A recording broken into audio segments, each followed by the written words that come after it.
Whew!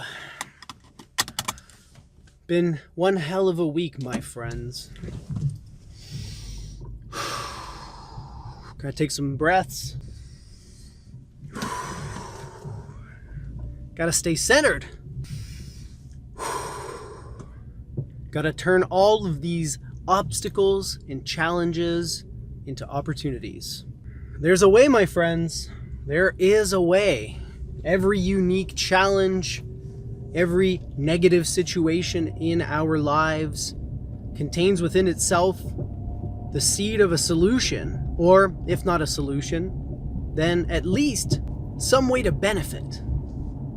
I firmly believe this, my friends, even today, as I speak, even today, at the tail end of a week where the universe just threw everything at me, everything and the kitchen sink, unexpected health crises, work drama, financial drama.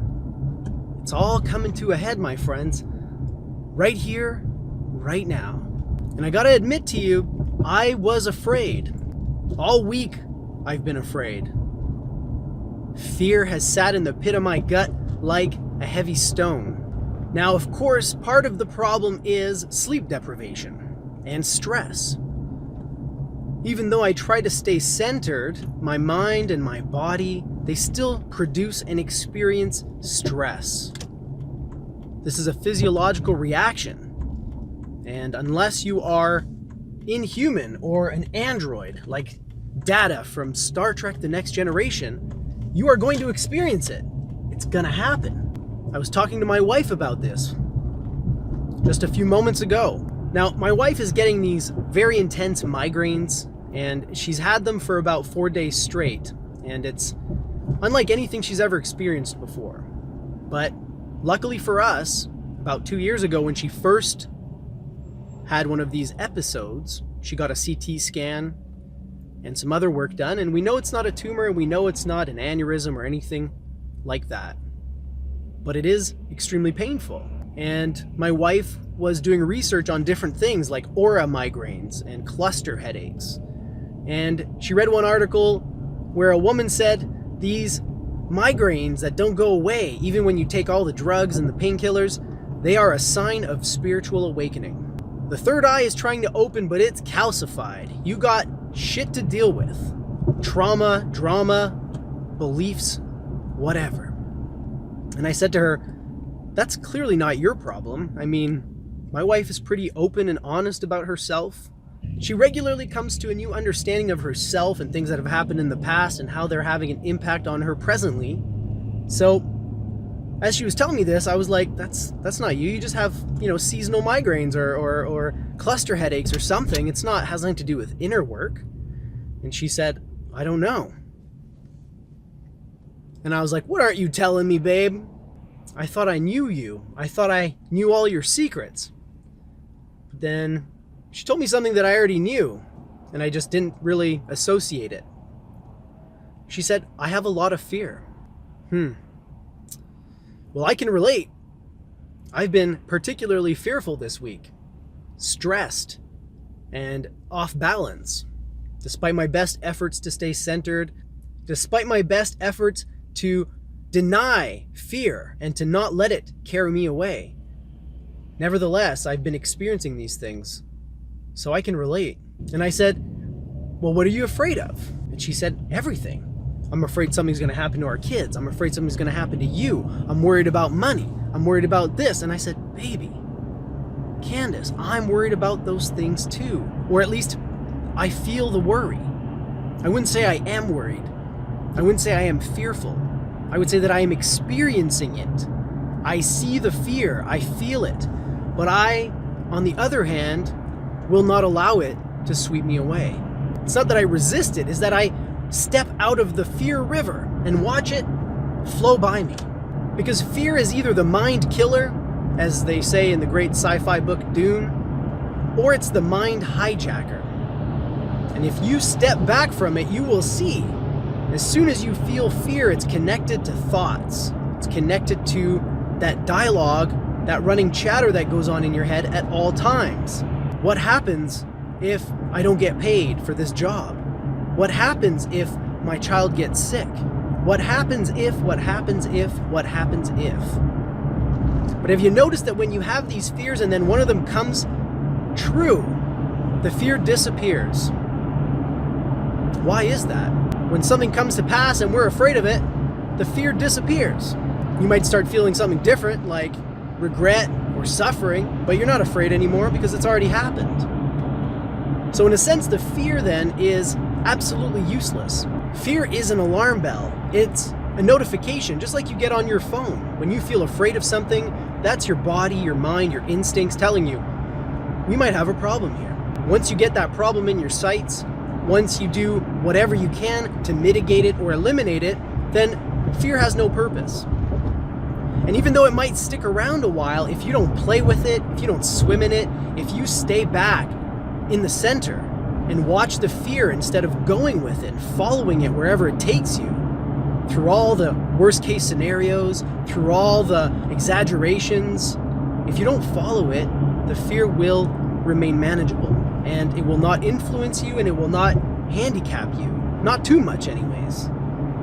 Like I said, I feel it. It's there right now, my friends. This little hard rock. But I'm not afraid of fear. So I guess that's a perk. I see the fear, but it doesn't bother me.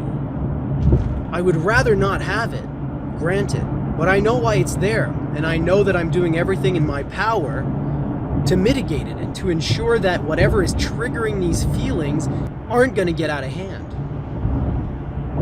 So that's my talk to you today about fear. Most of the time, I can think my way out of it, or I just don't experience it the way I used to. Because when I feel it, I can detach from it, I can step back from it. When I identify the thoughts that are provoking the fear, I am able to attack these aggressively, dissect them, examine them from all these different angles, and then I can say, you know what? Maybe it is true, but there's nothing I can do about it. So why would I burden myself with fear? And on the other hand, if it isn't true, then the fear just goes away. The worst thing you can do is to try to suppress the fear, repress it, not look at it, ignore it, because that's when it becomes the hijacker of mind, and it will continue to assault you with thoughts that stoke the flames of fear. So breathe. Breathe. Whatever comes to pass, it's nothing you can't handle. And if it is something you can't handle, well, then there's no point being afraid of it anyways. It's going to overwhelm you and there's nothing you can do about it. So you might as well enjoy the ride. I'm laughing because I know that my wife is going to be all right. I don't like that she's suffering. I don't like that she's in pain. And it saddens me that she is so fearful and that she thinks that her fears might be the cause or at least a contributing factor to these headaches and to other things that she's got going on. It bums me out. And like I said, I'm not immune to it. It's just that I'm able to separate myself from it. My wife said, "How do you do it?" I said, "I don't know. My method works for me." And whatever the case, even if you had your own method, you have to put it to practice. You have to work at it. If you can't get into the habit of doing it, you need to force yourself into the habit. You need to create the habit, whether that means writing in a thought journal every morning or doing at least 15 minutes of sitting meditation or yoga or engaging in self-talk or maybe going to a therapist. Whatever, it doesn't matter.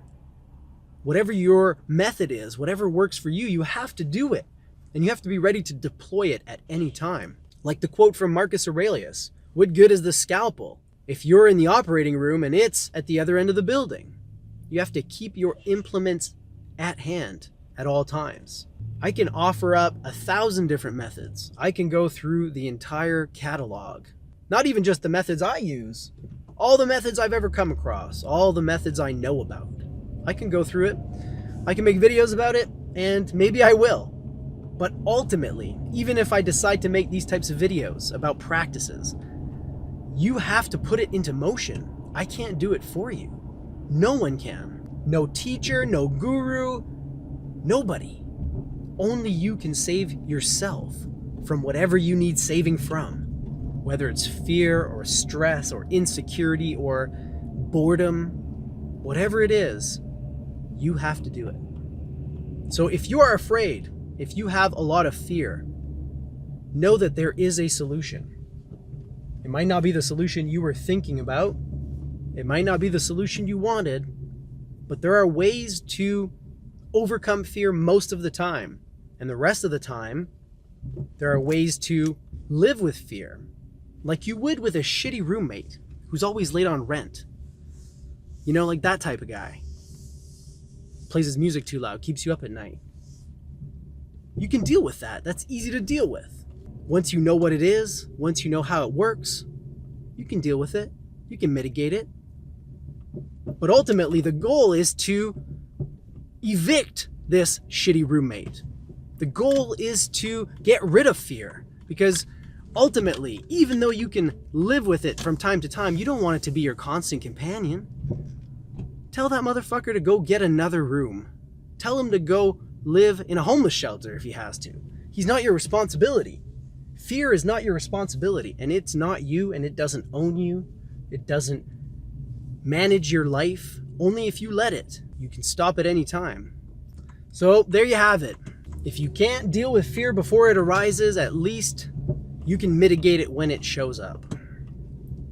Meditate, breathe, and constantly bring yourself back to your center. Constantly remember that you are not your fear, and that your fear is very limited in its functionality. Once it has fulfilled its function and pointed out the issue or the problem or the threat, fear is no longer useful. It becomes an obstacle. So start looking for ways to mitigate, start looking for ways to shut that dude up, that voice in your head that doesn't stop chattering and getting you riled up. It might be a she in your case if you're a woman, or maybe you're a woman and their voice is a man. That would make even more sense, because let's be honest, men are mostly shitbags. Anyways, this was off the cuff. I mean, I just literally had this conversation with my wife, and I felt like maybe there's other people out there who are afraid right now, like I am, and like my wife is. And you're never going to escape it altogether. You're always going to have some fears. Things are going to pop up. Things are going to happen. All I'm saying is you don't have to let it run your life, and you don't have to let it dictate your actions or anything. You can just live with it and carry on and see through it. It just requires a lot of effort and constantly bringing yourself back to the center. All right, well, thanks for joining me, and it felt really good to get that off my chest. Woo! But in all honesty, guys, don't worry about anything. My wife is fine. I'm fine. Everything's fine. It's just little things sometimes can rattle you, and they're little in the grand scheme of things. They're not actually that little in, my local level, but it's all a game. All I can do is crush that motherfucker. Boom! See ya.